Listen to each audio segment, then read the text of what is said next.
दर्शकवृन्द नमस्कार। जनधारणा खबरको युट्युब च्यानलमा यहाँहरूलाई स्वागत गर्न चाहन्छु। म निमकान्त पाण्डे।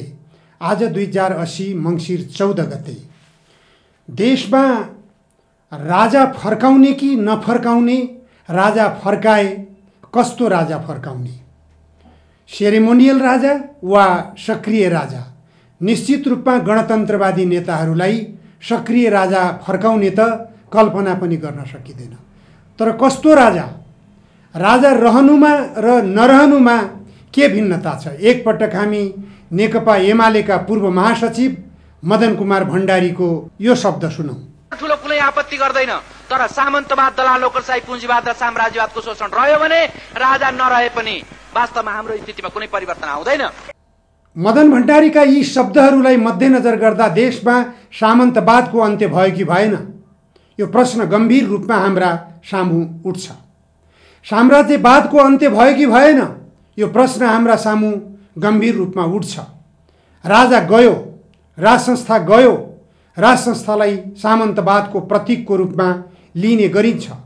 अझ कम्युनिस्टहरूले राज संस्थालाई साम्राज्यवाद र विस्तारवादद्वारा संरक्षित देशीय सामन्तवादको नाइके भनेर सम्बोधन गरिन्थ्यो। त्यस अर्थमा राज संस्थाको उन्मूलन अपरिहार्य नारा बन्यो कम्युनिस्टहरूको। र नेपाली काङ्ग्रेस पछि आएर त्यो नारामा घिसारियो। नेपाली काङ्ग्रेस संवैधानिक राजा अथवा सेरेमोनियल राजाको पक्षमै थियो। सेरेमोनियल राजाको पक्षमा रहेको नेपाली काङ्ग्रेस अन्ततः राज संस्थाको विघटनतर्फ, राज संस्थाको अन्त्य गर्नेतर्फ किन लाग्यो? यो प्रश्न नेपालका कम्युनिस्ट आन्दोलनमा लागेका नेताहरूले बुझ्न जरुरी छ।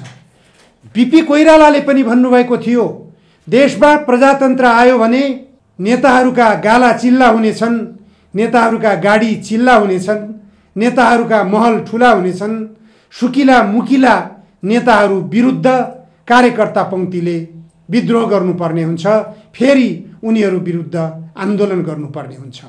बीपी कोइरालाले भनेको यो भनाइ र मदन भण्डारीले अहिले भर्खरै सुन्नुभयो यहाँहरूले बोलेको यो भनाइलाई व्याख्या विश्लेषण गरेर जाने हो भने अहिलेको अवस्था कस्तो छ त? अहिलेको अवस्थामा हामी सामन्तवादबाट मुक्ति पाएका छौँ कि छैनौँ? राज संस्था त गयो, तर सामन्तवाद गयो कि गएन? मदन भण्डारीले उठाएको गम्भीर प्रश्न यही हो। सामन्तवादबाट हामीले मुक्ति पायौँ कि सामन्तवादको झन् जगजगी भइरहेको छ, झन् जरा बलियो भएको छ? यो हामीले अहिले विश्लेषण गर्नुपर्ने विषय हो। दर्शकवृन्द, अहिले 10 वर्षसम्म सशस्त्र आन्दोलन गरेर जनताको अधिकार प्राप्तिको निम्ति 17,000 नेपाली जनताको रगत बगाएको आन्दोलनको नेतृत्व गरेका नेताको हातमा सत्ताको बागडोर छ। प्रचण्ड प्रचण्ड प्रचण्डै हो, उहाँ स्वयंले भन्ने गर्नुहुन्छ। हिजो थाहा पाउनुभयो होला, हिजो राति उहाँ दुबईतिर उड्नुभयो, दुबईमा जानुभएको छ। संयुक्त अरब इमिरेट्समा उहाँको कार्यक्रम छ एउटा। उहाँले त्यो कार्यक्रममा सम्बोधन गर्न जाँदा 30 जनाको बटालियन लगेर जानुभएको छ। के को निम्ति लगियो यो 30 जनाको बटालियन? राज्य कोषको यसरी दोहन गर्नु सामन्तवादको चरित्र हो। हिजो राजतन्त्रकालीन सामन्तवादले यस्तै गर्दथ्यो। राजाहरू जान्थे सम्बोधन गर्न, तर राजासँग ठुलो बटालियन जान्थ्यो, तर जतिसुकै ठुलो गए पनि हिजो जुन सङ्ख्यामा प्रचण्डका साथमा 30 जनाको बटालियन पुग्यो, यस्तो बटालियन गएको थाहा पाइएको थिएन, यो चर्चा आएको थिएन। त्यसकारण राजतन्त्रकालको सामन्तवादभन्दा अझै डरलाग्दो सामन्तवाद, राजतन्त्रकालको साम्राज्यवादभन्दा अझै डरलाग्दो साम्राज्यवाद अहिलेको यो गणतन्त्रकालमा किन देखा परिरहेको छ? यो गम्भीर प्रश्न हो। यो प्रश्न गणतन्त्रवादी नेताहरूका सामु उभिएको छ। गणतन्त्रको वकालत गर्ने एकजना पुराना पत्रकार हुनुहुन्छ किशोर नेपाल। किशोर नेपालले आफूलाई म गणतन्त्रवादी हुँ, यो सवाल पहिले म स्पष्ट गर्न चाहन्छु भन्दै एउटा आलेख तयार गर्नुभएको छ। उहाँले भन्नुभएको छ, सक्रिय राजतन्त्र कि सेरेमोनियल राजतन्त्र? राजतन्त्रवादीहरूलाई कस्तो राजतन्त्र चाहिएको हो? उहाँले व्याख्या गर्नुभएको छ सक्रिय राजतन्त्रकालका पीडादायी दिनहरू। ती पीडादायी दिनहरूको सम्झना गर्दै गर्दा उहाँले राजा महेन्द्रकाललाई सम्झना गर्नुभएको छ। राजा महेन्द्रकालमा किशोर नेपालले चर्चा गरे चाहिँ वास्तवमै लेखकीय स्वतन्त्रता थिएन, बोल्ने स्वतन्त्रतामा निकै अंकुश थियो। तत्कालीन व्यवस्थाको विरोध गर्न पाइँदैन थियो, पञ्चायती व्यवस्थाको, किनभने दलीय स्वतन्त्रता थिएन। पञ्चायती व्यवस्थाको र राज संस्थाको विरुद्धमा लेख्न पाइँदैन थियो। श्री 5 को सरकार लेख्नुपर्ने ठाउँमा श्री को सरकार लेखियो भने मात्र पनि राजकाज मुद्दा भोग्नु पर्दथ्यो। त्यस्तो राजकाजको मुद्दा म स्वयंले पनि भोगेको थिएँ, सम्भवतः किशोर नेपालले पनि भोग्नु भएकै होला। धेरै पत्रकारहरूले त्यस्तो असावधानीमा राजकाज मुद्दा भोग्नु परेको अनुभव छ। मलाई त अझ भन्ने हो भने पम्फादेवी ठकुरी र अन्तरिम सरकार शीर्षकमा मैले एउटा सम्पादकीय लेखेको थिएँ। यो सम्पादकीय अन्तरिम सरकार बनेको बेला अथवा नयाँ संविधान 2047 को संविधान भनिन्छ, त्यो संविधान जारी भएको 6 दिनपछि 47 सालमा मैले सम्पादकीय लेखेको थिएँ। त्यो सम्पादकीयको निष्कर्ष के थियो भने नेताहरूले पम्फादेवी ठकुरीको नाममा स्विट्जरल्यान्डको बैंकमा अरबौं रुपियाँ छ, त्यो रुपियाँ नेपालमा ल्याएर हामीले नेपालको सडकलाई सफा गराउनेछौँ, नेपालमा पानी छ्याल ब्याल पार्नेछौँ, पिउने पानीको अभाव गराउने छैनौँ भनेर बोल्नुभएको थियो। हाम्रा राजनीतिक दलका नेताहरूले खुला मञ्चमा उभिएर राजतन्त्रकालमा बोल्नुभएको थियो। उहाँहरूले सम्झना गर्नुपर्छ। गिरिजा प्रसाद कोइरालाले बोल्नुभएको थियो, कृष्ण प्रसाद भट्टराईले बोल्नुभएको थियो, मनमोहन अधिकारीले बोल्नुभएको थियो, मदन भण्डारीले बोल्नुभएको थियो। उहाँहरूले खुला मञ्चबाट पञ्चायत कालमै यस्तो अभिव्यक्ति दिन पाउनुभएको थियो। यस्तो अभिव्यक्ति दिन पाउनुलाई लोकतन्त्र भन्ने कि नभन्ने? आजको अवस्था के छ तुलना गरौँ। अब खुला मञ्चका त कुरा छोडौँ, खुला मञ्च अहिले जनताले उपस्थिति जनाएर त्यहाँ बोल्न पाउने अधिकार छैन। माइतीघर मण्डलाबाट आफ्ना आवाज सुनाउने गर्दथे जनताले, त्यहाँ निषेध गरिसक्यो सरकारले। खुला मञ्च निषेध, माइतीघर मण्डला निषेध, त्यसपछि बल्खु निषेध, त्यसपछि तिनकुने निषेध, गर्दै जाँदा गौशाला निषेध, जताततै निषेध गर्दै गइरहेको छ र आफूलाई भन्दैछ लोकतान्त्रिक गणतन्त्र। यो लोकतान्त्रिक गणतन्त्र हो अथवा मदन भण्डारीले भन्नुभए झैँ यो सामन्त तन्त्र हो, यो निरङ्कुश तन्त्र हो, यो छाडा तन्त्र हो, यो अराजक तन्त्र हो, यो लुटेरा तन्त्र हो, यो भ्रष्टाचारी तन्त्र हो, यो तस्करहरूको तन्त्र हो। कसको तन्त्र हो यो? साम्राज्यवादीहरूको तन्त्र हो, विस्तारवादीहरूको तन्त्र हो। कसको तन्त्र हो यो? कसको आशीर्वादमा टिक्न खोजेको छ यो तन्त्र? यदि जनताको तन्त्र हो, सामन्तवाद विरुद्धको तन्त्र हो, साम्राज्यवाद विरुद्धको तन्त्र हो भने यो तन्त्रले जनताको आवाज सुनेको खोइ? किन सुन्दैन जनताको आवाज? मदन भण्डारीले पनि बोल्नु भएको थियो। जुन शब्दहरू मदन भण्डारीले संसदको रोस्ट्रममा उभिएर बोल्नु भएको थियो, यस्ता शब्दहरू युद्धकालमा प्रचण्डले पनि बोल्नु भएको थियो। केपी ओलीले अझै पनि बोलिराख्ने गर्नुहुन्छ, माधव कुमार नेपालले पनि बोल्ने गर्नुहुन्थ्यो।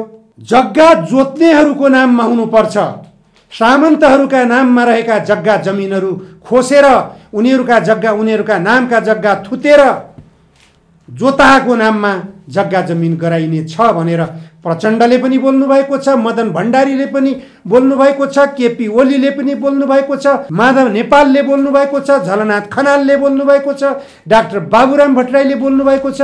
सबै पूर्व प्रधानमन्त्री बनिसकेका यो देशका नेताहरूले बोलेका शब्द किन कार्यान्वयन गर्नतर्फ ध्यान दिँदैनन्? अनि स्वयं सामन्तवादी आचरणमा आफूलाई किन रूपान्तरित गरिरहेका छन् यी सबैले? किन विलासी जीवनलाई नै यिनीहरूले महत्त्व दिइरहेका छन्? आफ्नो जीवन विलासी बनाउन पाउनु नै सबैभन्दा महत्त्वपूर्ण कुरा हो। यही आचरणको अवलम्बन सबै नेताहरूले किन गरिरहेका छन्? अहिले उनीहरूको जीवन स्तरलाई हेर्ने हो भने पनि यो कुरा पुष्टि हुनुहुन्छ। मदन भण्डारीले भन्नुभए चाहिँ सामन्तवादको अन्त्य भएन। आदरणीय दर्शक महोदय, राजा रहनु र नरहनुमा फरक छैन।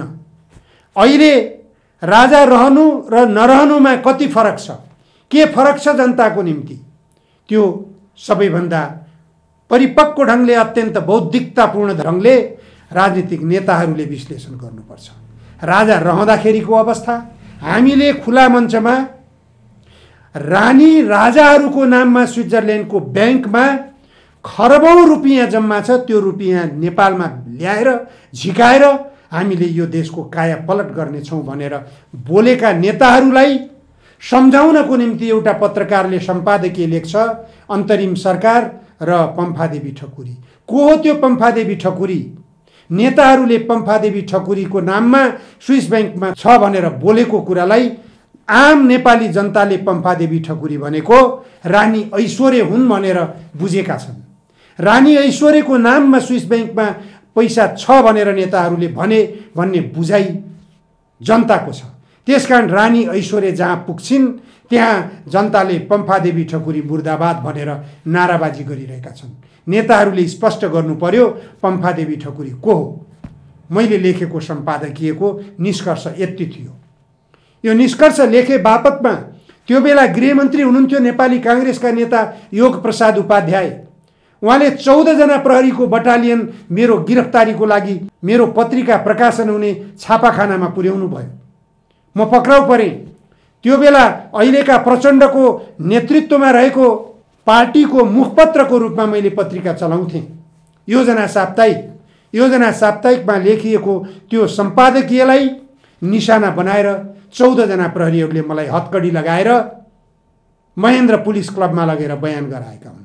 त्यो दृष्टान्त मैले यस कारण अहिले चर्चा गर्न खोजिरहेको छु कि लेखकीय स्वतन्त्रता निर्दलीय कालमा मात्र होइन, सक्रिय राजतन्त्र कालमा होइन, संवैधानिक राजतन्त्र आइसकेपछि संवैधानिक राजतन्त्र कालको संविधान जारी भएको 6 दिनपछि मलाई राजकाज मुद्दा लगाइएको थियो। राजकाज मुद्दा खेप्ने पहिलो व्यक्ति म स्वयं थिएँ संवैधानिक राजतन्त्र कालमा। त कुन राजतन्त्र चाहियो? संवैधानिक राजतन्त्र अथवा सक्रिय राजतन्त्र? सक्रिय राजतन्त्र कालमा राजा महेन्द्रले यो देशलाई नयाँ खालको उद्योग नीति लागू गरेर देशव्यापी रूपमा उद्योगको लहर ल्याएका थिए। राजा महेन्द्रले शिक्षा नीति नयाँ ल्याएका थिए। शिक्षा नीति नयाँ ल्याएर उनले त्रिभुवन विश्वविद्यालय खडा गरे र देशव्यापी रूपमा जिल्ला जिल्लामा क्याम्पसहरू, कलेजहरू, स्कुलहरू स्थापना गरे र देशव्यापी रूपमा जनतालाई पढ्नको निम्ति सस्तो शुल्क तिरेर पढ्ने सरकारी विद्यालयहरूको स्थापना गरे। त्यो बेला निजी क्षेत्रबाट विद्यालयहरू सञ्चालन थिएनन्। अहिलेको जस्तो निजी क्षेत्रका स्कुल कलेजहरूले जनताका छोराछोरीहरूलाई लुट्न पाउँदैनथे। अहिलेको जस्तो निजी क्षेत्रका ब्याङ्कहरूले जसरी लुट मचाइरहेका छन् यसरी ब्याजमा लुट मचाउन पाउँदैनथे। त्यो बेला राष्ट्रिय वाणिज्य ब्याङ्क, नेपाल ब्याङ्क लिमिटेड र कृषि विकास ब्याङ्क मात्र थिए। यी तीनवटा ब्याङ्कहरू मात्र रहेको अवस्थामा यी सरकारद्वारा सञ्चालित ब्याङ्क थिए। यी ब्याङ्कहरूले मनपरी ढङ्गले ब्याज निर्धारण गर्न पाउँदैनथे। राज्यको नीति अनुसार ब्याज निर्धारण हुन्थ्यो। त्यसकारण जनता लुटिनेबाट बचेका थिए।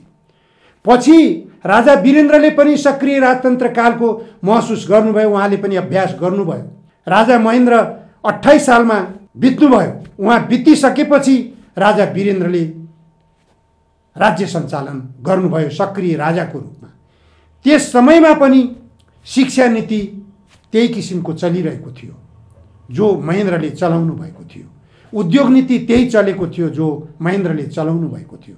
त्यसमा खासै तात्विक सुधार राजा वीरेन्द्रबाट हुन सकेन। राजा वीरेन्द्रले न त उद्योग क्षेत्रलाई अगाडि बढाउन सक्नुभयो, न त शिक्षालाई अगाडि बढाउन सक्नुभयो। नयाँ शिक्षाको नाममा शिक्षा नीति लागू गरेर त्यस मार्फत देशलाई विदेशीकरण गर्नतर्फ उहाँको ध्यान आकर्षित भयो। कसरी घिसारिनु भयो त्यो बुझ्ने कुरा भएन। उहाँ साम्राज्यवादीहरूद्वारा घिसारिनु भयो भन्ने विश्लेषण पनि गरिन्छ। त्यसकारण अहिले जो बहस आइरहेको छ, सर्वप्रथम त राजा फर्काउने कि नफर्काउने यो पहिलो प्रश्न हो। कसरी फर्किन्छन् राजा? राजा फर्काउनलाई संविधानले अधिकार दिएको छ। संसदमा 2/3 बहुमत ल्याउनु पर्यो, संविधान संशोधन गर्नु पर्यो, राज संस्था फर्किन सक्छ। अर्को राजा फर्काउने भन्ने कुरा, राजा फर्काउने नाममा जुन किसिमबाट आन्दोलन सुरु भइरहेको छ, यो आन्दोलन एउटा माध्यम हो। यो आन्दोलनलाई गणतन्त्रवादी सरकारले टाउको उठाउनै दिँदैन भन्ने कुराको एक्सर्साइज भइसक्यो। लगभग सामान्य रूपमा दुर्गा प्रसाईको नेतृत्वमा भएको आन्दोलनलाई जुन ढङ्गले पञ्चायतकालीन निरङ्कुशतालाई पनि बिर्साउने खालको निरङ्कुशता अहिलेको यो गणतन्त्रवादी सरकारले दुर्गा प्रसाईको आन्दोलनलाई तुहाउनको निम्ति गरायो। जसरी पञ्चायतकालमा पञ्चशासकहरूले गणतन्त्रको निम्ति अथवा पञ्चायत व्यवस्थाको अन्त्यको निम्ति दलीय स्वतन्त्रताको निम्ति आन्दोलन गर्दथे, त्यति बेला पञ्चहरूले जसरी दमन गर्दथे, त्यो भन्दा पनि चर्को खालको दमनको अनुभूति अहिले प्रचण्ड नेतृत्वको सरकारले दुर्गा प्रसाईको आन्दोलनलाई दमन गर्ने क्रममा गरिरहेको छ। तर दुर्गा प्रसाईको आन्दोलन गणतन्त्रलाई उल्टाउनेतर्फ केन्द्रित नभएर सर्वप्रथम त जनताका समस्याहरूलाई लिइरहेका छन्। उनले जनताले 20 लाखसम्मको कर्जा मिना पाउनुपर्छ, कर्जा मिना पाउनुपर्छ भन्ने कुरा गरिब मुलुकहरूले पनि माग्दछन्। जस्तो श्रीलङ्काको कुरा गरौँ, अहिले श्रीलङ्का ऋणमा चुर्लुममा डुबेको छ। उसले दाता राष्ट्रहरूबाट ल्याएको कर्जा मिना गर्न पर्यो भनेर भन्न पाउँछ। हाम्रो नेपालले पनि अनुदानमा ल्याउन खोज्छ, जसरी एमसीसीमा अनुदान भनेर एमसीसी सम्झौता पारित गरियो, त्यसै गरी राज्यसँग यहाँका जनताले कर्जा मिना गरी पाउँ, सरकार भन्न किन नपाउने? स्वयं राष्ट्रहरूले, देशहरूले धनी राष्ट्रहरूसँग लिएको कर्जा मिनाको निम्ति अनुरोध गर्न पाउँछन् साना राष्ट्रहरूले भने राज्यबाट लिएको कर्जा मिना गरी पाउँ भनेर सर्वसाधारण जनताले, गरिब जनताले, पीडित जनताले राज्यसँग माग्न किन नपाउने? सरकारसँग माग्न किन नपाउने? सरकारले आम सर्वसाधारण जनताको यो पीडाको आवाजलाई किन नसुन्ने? त्यसकारण राजा छ कि छैन त्यो महत्त्वपूर्ण कुरा होइन, जनताको आवाज सुन्ने सरकार छ कि छैन। जनताको आवाज सुन्दै नसुन्ने सरकार सामन्तवादी सरकार हो कि होइन? जनताको आवाज सुन्दै नसुन्ने सरकार साम्राज्यवादीहरूको दलाल सरकार हो कि होइन?